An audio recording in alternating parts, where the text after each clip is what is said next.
Good morning সুপ্রিয় শিক্ষার্থীরা, আশা করি তোমরা ভালো আছো এবং তোমরা তোমাদের পড়াশোনা ঠিকভাবে চালিয়ে যাচ্ছ। সুপ্রিয় শিক্ষার্থীরা, তাপগতিবিদ্যা এই অধ্যায়ের উপর আজকে আরও একটি ক্লাস নিব। আজকেও কিছু গাণিতিক সমস্যার সমাধান করব। তো এর আগে যে গাণিতিক সমস্যার সমাধানগুলো করা হয়েছে আশা করি সেগুলো তোমরা বাসায় দেখেছো। আজকেও কিছু ইম্পর্ট্যান্ট প্রশ্ন যেগুলো পরীক্ষায় আসে সেই ধরনের কিছু প্রশ্নের সমস্যার সমাধান করব। তো ঠিক আছে, আমরা আমাদের আলোচনা শুরু করি। শুরুতে একটু উদ্দীপক দেওয়া আছে। এই উদ্দীপকের যে মানগুলো দেওয়া আছে সেই মানগুলো একটু দেখব যে কী কী মান দেওয়া আছে। 0 ডিগ্রি সেলসিয়াস তাপমাত্রার 505 গ্রাম বরফকে 47.5 ডিগ্রি সেলসিয়াস তাপমাত্রার 4.8 কেজি পানির সাথে মেশানো হলো। তাহলে বরফকে মেশানো হলো পানির সাথে, যেখানে বরফের তাপমাত্রা 0 ডিগ্রি সেলসিয়াস আর এখানে পানির তাপমাত্রা হচ্ছে কত, 47.5 ডিগ্রি সেলসিয়াস। বরফ গলনের আপেক্ষিক সুপ্ততাপ দেওয়া আছে এখানে, বরফ গলনের আপেক্ষিক সুপ্ততাপ, আর পানির আপেক্ষিক সুপ্ততাপ দেওয়া আছে এখানে, ঠিক আছে। আর বাষ্পীভবনের আপেক্ষিক সুপ্ততাপ দেওয়া আছে, বাষ্পীভবনের আপেক্ষিক সুপ্ততাপ।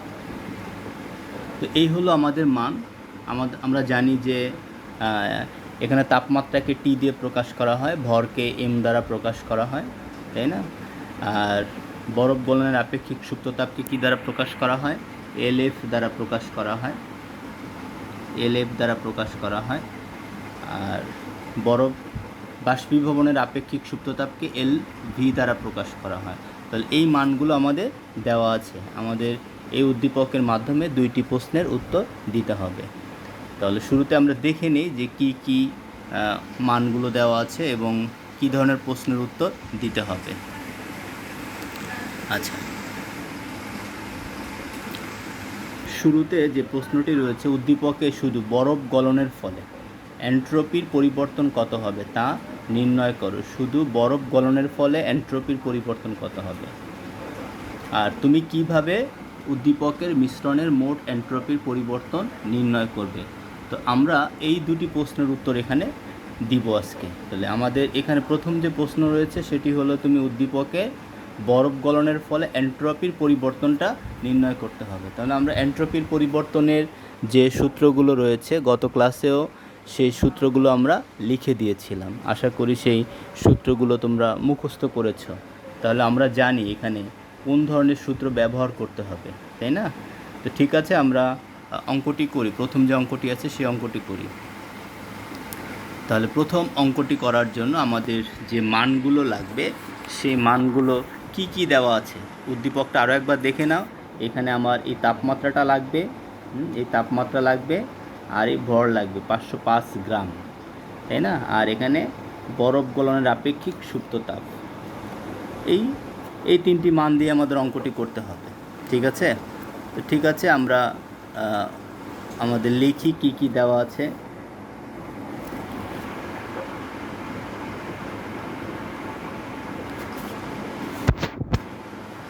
শুরুতে এম ইকুয়াল টু কত দেওয়া আছে, 505 গ্রাম।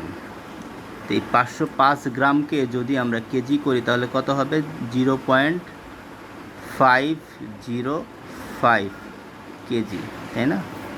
আর এখানে সুন্দর করে লিখি, এম ইকুয়াল টু 505 গ্রাম যদি আমরা কেজি করি সমান সমান 0.505 কেজি।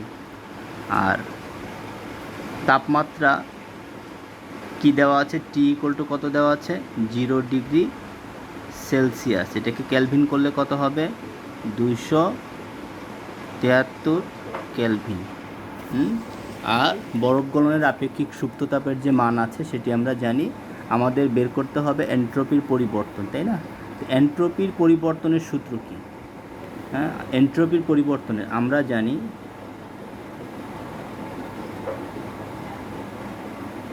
আমরা জানি এন্ট্রপির পরিবর্তন delta S equal to M L F by T. M L F by T, এখানে এম হচ্ছে ভর, এল এফ হচ্ছে বরফ গলনের আপেক্ষিক সুপ্ত তাপ, আর টি হচ্ছে তাপমাত্রা। তাহলে যদি আমরা এখানে মানগুলো বসিয়ে দিই, তাই না, তাহলে এম এর মান কত, 0.505 ইন্টু বরফ গলনের আপেক্ষিক সুপ্ত তাপ কত আছে, 336,300, এটা হলো বরফ গলনের আপেক্ষিক সুপ্ত তাপ। আর এখানে তাপমাত্রা আছে 0 ডিগ্রি সেলসিয়াস। এই 0 ডিগ্রি সেলসিয়াসকে যদি ক্যালভিন করতে হয় তাহলে 273 যোগ করতে হয়, তাহলে এখানে তাপমাত্রা হলো 273 ক্যালভিন। এই হলো আমাদের মান, আমরা এই মানগুলো বসিয়ে দিলাম। এরপরে ক্যালকুলেটরের সাহায্যে হিসাব করলে আমরা রেজাল্ট পেয়ে যাব। তো তোমরা একটু হিসাব করে এখানে কত আসে। আচ্ছা, এখানে আমরা হিসাব করে দেখি যে কত আসছে। সমান সমান যেটা আসবে সেটা কত, 621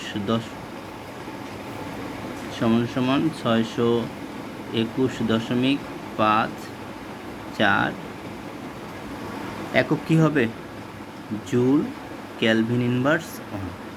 এটা হলো আমাদের প্রথম প্রশ্নের উত্তর, তাই না। বরফ গলনের ফলে এন্ট্রপির যে পরিবর্তন সেটা হলো 621.54 জুল ক্যালভিন ইনভার্স 1। আশা করি তোমরা এই প্রশ্নের উত্তরটি বুঝতে পারছো। এরপরে যে প্রশ্নটি ছিল, এরপরে কি প্রশ্ন ছিল, তুমি কিভাবে উদ্দীপকের মিশ্রণের মোট এন্ট্রপির পরিবর্তন নির্ণয় করবে। উদ্দীপকের মিশ্রণের মোট এন্ট্রপির পরিবর্তন নির্ণয় করবে তুমি উদ্দীপকে কিভাবে। তাহলে আমাদের উদ্দীপকের মোট এন্ট্রপির পরিবর্তন নির্ণয় করতে হলে আগে মিশ্রণের তাপমাত্রা কত সেটা আগে বের করতে হবে। তাহলে মিশ্রণের তাপমাত্রা যদি বের করতে হয় তাহলে আমরা কি করব, এখানে বরফের সাথে যদি পানি মিশানো হয়, বরফের তাপমাত্রা হচ্ছে 0 ডিগ্রি সেলসিয়াস, আর এখানে পানির তাপমাত্রা হচ্ছে কত, 47.5 ডিগ্রি সেলসিয়াস।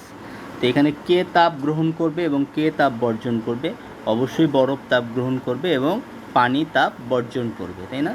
বরফের ক্ষেত্রে হবে গৃহীত তাপ আর পানির ক্ষেত্রে হবে বর্জিত তাপ।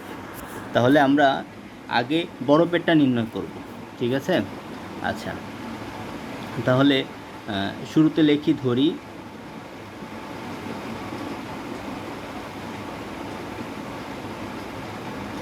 ধরি মিশ্রণের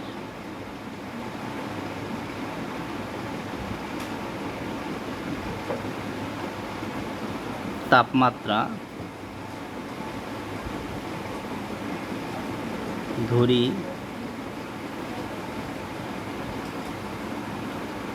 মিশ্রণের তাপমাত্রা সমান সমান থিটা ডিগ্রি সেলসিয়াস।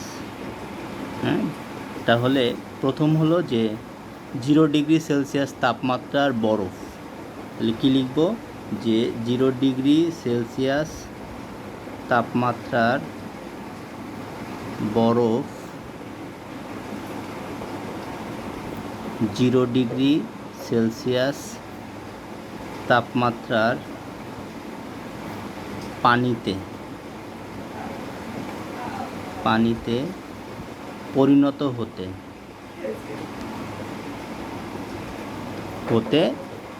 গৃহীত তাপ। তাহলে কি হবে, 0 ডিগ্রি সেলসিয়াস তাপমাত্রার বরফ 0 ডিগ্রি সেলসিয়াস তাপমাত্রার পানিতে পরিণত হতে গৃহীত তাপ। কি হবে গৃহীত তাপ, Q1 M, Q1 হবে M on LF, M on LF। তাহলে M1 এর মান কত, 0.505 ইন্টু LF এর মান কত, 336,300। তাহলে এখানে আমার মান কত আসে, একটু হিসাব করো মান কত আসে, আমরা একটু দেখি। এখানে মান আসে 169,680 এত জুল। তাহলে 0 ডিগ্রি সেলসিয়াস তাপমাত্রার বরফ 0 ডিগ্রি সেলসিয়াস তাপমাত্রার পানিতে পরিণত হতে গৃহীত তাপ। হ্যাঁ, এটা হলো Q1 এর মান। এখন আমাদেরকে বের করতে হবে 0 ডিগ্রি সেলসিয়াস তাপমাত্রার পানি থিটা ডিগ্রি সেলসিয়াস তাপমাত্রার পানিতে পরিণত হতে। হ্যাঁ, থিটা ডিগ্রি সেলসিয়াস তাপমাত্রার পানিতে পরিণত হতে গৃহীত তাপ কী হবে? তাহলে কী লিখতে হবে আমাদের? যে 0 ডিগ্রি সেলসিয়াস তাপমাত্রার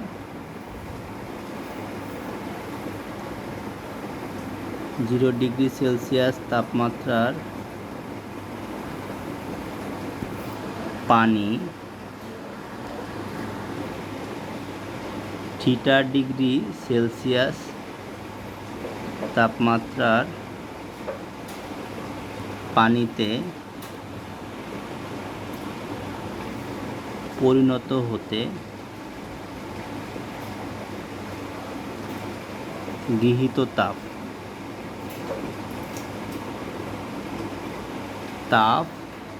Q2, গৃহীত তাপ Q2 সূত্রটা কী হবে? Q2 ইকুয়াল টু কী হবে এখানে বলো? M1 SW হ্যাঁ theta minus 0, M1 SW theta minus 0, 0 degree Celsius তাপমাত্রার পানি থিটা ডিগ্রি সেলসিয়াস তাপমাত্রার পানিতে পরিণত হতে গৃহীত তাপ। তাহলে আমরা যদি এখানে মান বসিয়ে দিই, M1 এর মান, SW হচ্ছে পানির আপেক্ষিক তাপ, আর থিটার মান, তাহলে সমান সমান কত আসে? সমান সমান কী আসবে? M1 SW theta. তাহলে আমরা মান বসিয়ে দিই, M1 এর মান কত? 0.505 ইন্টু 4200 ইন্টু কত হবে? Theta, into 4200 into theta. তাহলে কত আসে? মান বসালে কত আসবে? একটু হিসাব করো কত আসে। দেখো কত আসে। সমান সমান কত? 2121 থিটা, 2121 থিটা। এটা হলো কার মান? Q2 র মান। হ্যাঁ, তাহলে আমরা এখানে বরফের ক্ষেত্রে দুইটা ধাপ, একটা হলো 0 ডিগ্রি সেলসিয়াস তাপমাত্রার বরফ 0 ডিগ্রি সেলসিয়াস তাপমাত্রার পানিতে পরিণত হতে গৃহীত তাপ, আর একটা কি? 0 ডিগ্রি সেলসিয়াস তাপমাত্রার পানি থিটা ডিগ্রি সেলসিয়াস তাপমাত্রার পানিতে পরিণত হতে গৃহীত তাপ। ঠিক আছে, এখন আমাদের বের করতে হবে পানি কর্তৃক বর্জিত তাপ। তাহলে আমরা কি লিখতে পারি? 47.5 ডিগ্রি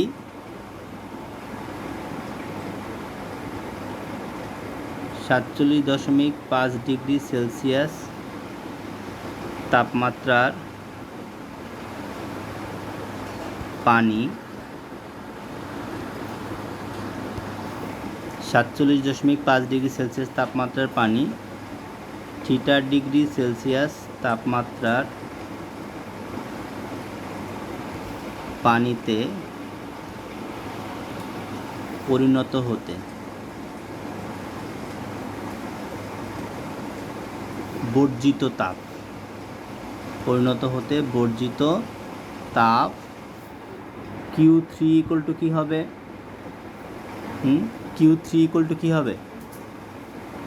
M3 SW। আর এখানে কোনটা বড়? থিটা বড় হবে না 47.5? অবশ্যই, যেহেতু তাপ বর্জন করে থিটা হয়, তার মানে থিটা ছোট। তাহলে এখানে কি হবে? 47.5 মাইনাস থিটা। ঠিক আছে, M3 এটা হলো পানির ভর, SW ইন্টু 47.5 মাইনাস থিটা। হ্যাঁ, এখন আমাদের M3-র মান, অর্থাৎ পানির যে ভর আছে সেই ভরটা এখানে বসাতে হবে।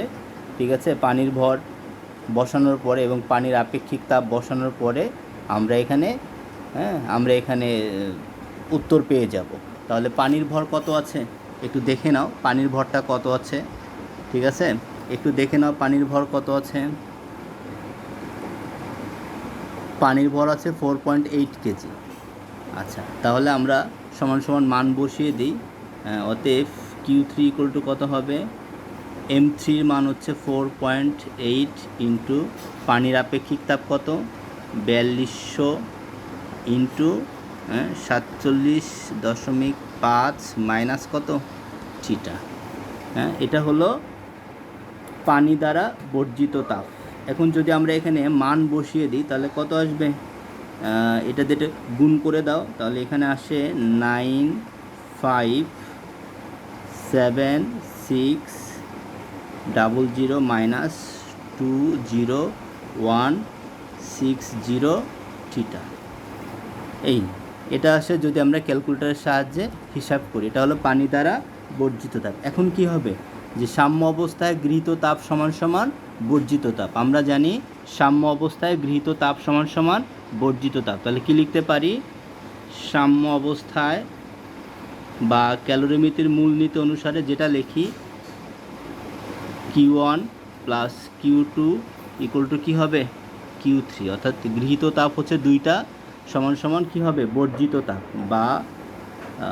বা এখানে Q1 এর মানটা বসিয়ে দাও, 16980 প্লাস Q2 মান কত? 2121 থিটা ইকুয়াল টু এখানে Q3 মান কত? 95760 মাইনাস 20160 থিটা। তাহলে আমরা এখানে যদি থিটার মানগুলো এক পাশে নিই, হ্যাঁ, অর্থাৎ থিটার মানগুলো যদি এক পাশে নিই, কোনটা কোনটা? এই যে থিটার মান আছে এটা আর এটা কি হবে? যদি আমরা এটাকে এই পাশে নিয়ে আসি যোগ হবে, তাই না? যোগ হবে। আর এখানে যদি আমরা এই মানটাকে ওই পাশে নিয়ে যাই তাহলে কি হবে? বিয়োগ হবে।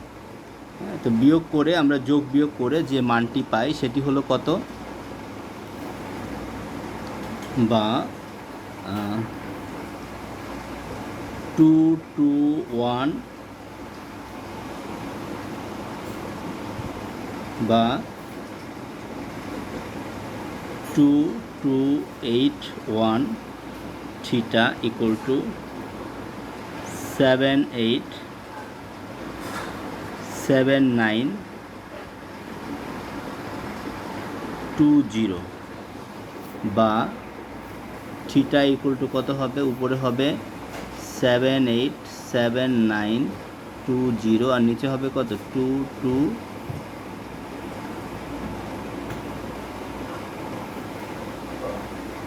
বা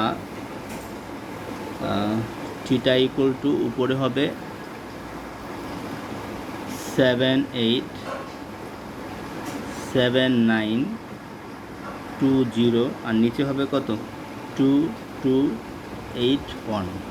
তো ভাগ করলে আমাদের আসে 35.36 ডিগ্রি সেলসিয়াস।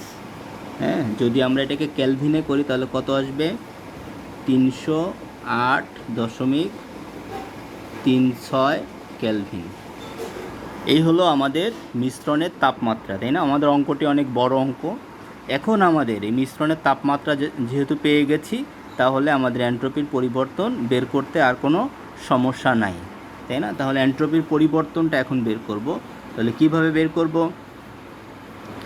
আচ্ছা, তাহলে প্রথম যে পার্ট আমাদের এন্ট্রপির পরিবর্তন কিন্তু 2টা। তাহলে এখানে প্রথম ধাপে এন্ট্রপির পরিবর্তন কি হবে?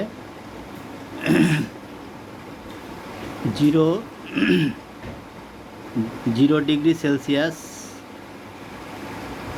তাপমাত্রার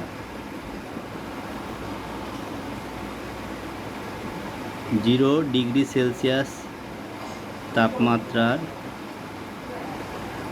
বরফ 0 ডিগ্রি সেলসিয়াস তাপমাত্রার পানিতে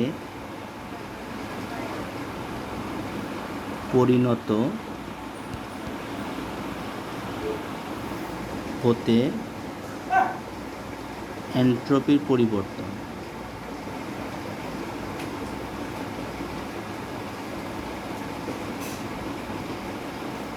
ডেল্টা S1 ইকুয়াল টু কী হবে? উপরে mLF/T।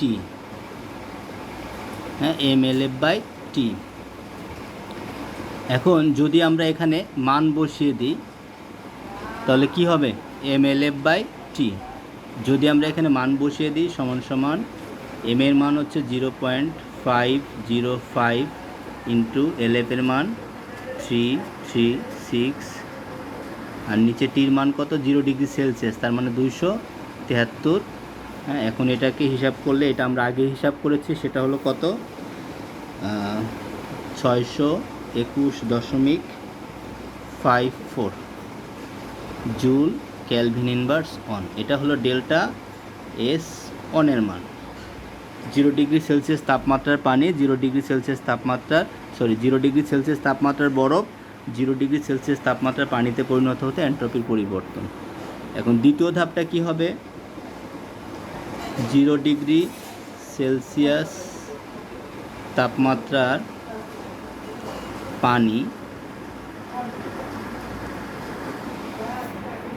47 না, এর মিশ্রণের তাপমাত্রার যেটা, সেটা হলো কত 35.36 ডিগ্রি সেলসিয়াস তাপমাত্রার পানিতে পরিণত হতে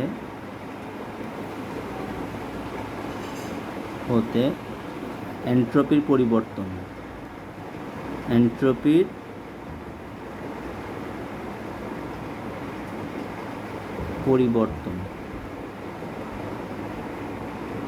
ডেল্টা এস টু কী হবে সূত্রটা একটু চিন্তা করো।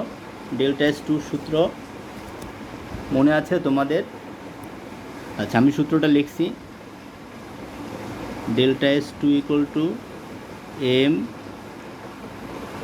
m1 SW ln T2/T1, m1 SW ln T2/T1। তাহলে m1 এর মান কত 0.505 ইন্টু 4200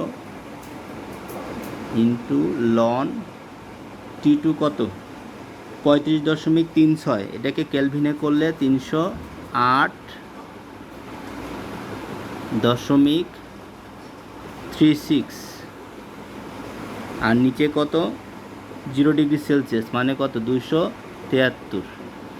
ঠিক আছে, যদি আমরা মান বসিয়ে হিসাব করি তাহলে কত আসবে 258.33 জুল ক্যালভিন ইনভার্স অন। এটা হলো কি 0 ডিগ্রি সেলসিয়াস তাপমাত্রার পানি থিটা ডিগ্রি সেলসিয়াস তাপমাত্রার পানিতে পরিণত হতে এন্ট্রপির পরিবর্তন। আর এখানে থিটা মানে কত 35.36 ডিগ্রি সেলসিয়াস। ঠিক আছে, তো এটা হলো এখন আমাদের তৃতীয় ধাপ এন্ট্রপির পরিবর্তন। সেটা হলো কত যে 47.5 ডিগ্রি 47.5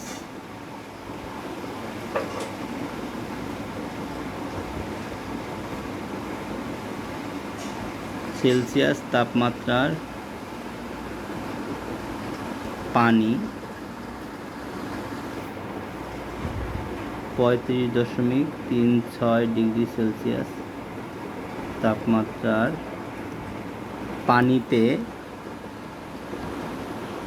পানিতে পরিণত হতে এন্ট্রপির পরিবর্তন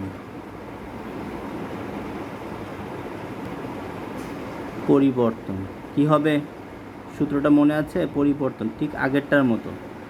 47.5 ডিগ্রি সেলসিয়াস তাপমাত্রার পানি 35.36 ডিগ্রি সেলসিয়াস তাপমাত্রার পানিতে পরিণত হতে এন্ট্রপির পরিবর্তন।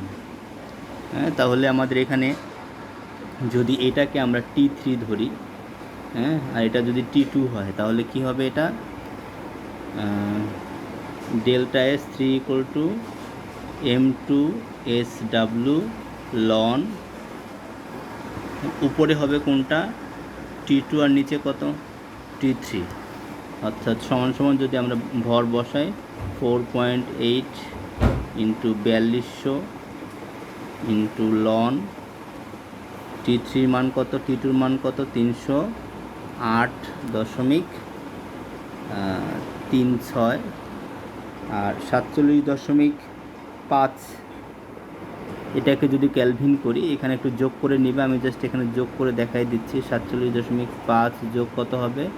273। এই তো একটু হিসাব করে এখানে কত আসে? এন্ট্রপির পরিবর্তন আসে -778.46 -778.46। এন্ট্রপির পরিবর্তনের একক জুল, ক্যালভিন ইনভার্স অন। এটা আসলে এখন আমাদের মোট এন্ট্রপির পরিবর্তন বের করতে হবে। সুতরাং আমরা কি করতে পারি? অতএব মোট entropy delta S equal to কত হবে? Delta S one plus delta S two plus delta S three. তাহলে ডেল্টা এস ওয়ানের মান কত? 621.54 যোগ ডেল্টা এস টুর মান কত? 258.33 যোগ মাইনাস এটার মান কত? 778.46। যদি আমরা এখানে মানগুলো বসিয়ে রেজাল্টটা বের করি তাহলে কত আসবে? রেজাল্ট একটু হিসাব করো, কত আসে রেজাল্টের মান? 101.41 জুল ক্যালভিন ইনভার্স অন। এটা হলো মোট এন্ট্রপির পরিবর্তন। আমি উত্তরটা একটু সুন্দর করে লিখছি। সমান সমান কত আসবে? 101.41 জুল ক্যালভিন ইনভার্স অন। সুতরাং মোট এন্ট্রপির পরিবর্তন আমরা বের করলাম। তাহলে আমাদের এখানে কয়েকটা ধাপ, অর্থাৎ প্রথমে মিশ্রণের তাপমাত্রা বের করতে হয়েছে, তারপরে আমরা এন্ট্রপির পরিবর্তন বের করেছি। সুতরাং উদ্দীপকের তথ্য দিয়ে মোট এন্ট্রপির পরিবর্তন বের করা যাবে। তো ঠিক আছে সুপ্রিয় শিক্ষার্থীরা, আমাদের আলোচনা আজকে এই পর্যন্তই থাকবে। তোমরা সবাই বাসায় ভালোভাবে পড়াশোনা করবে, কোনোভাবে সময় নষ্ট করবে না। ধন্যবাদ সবাইকে।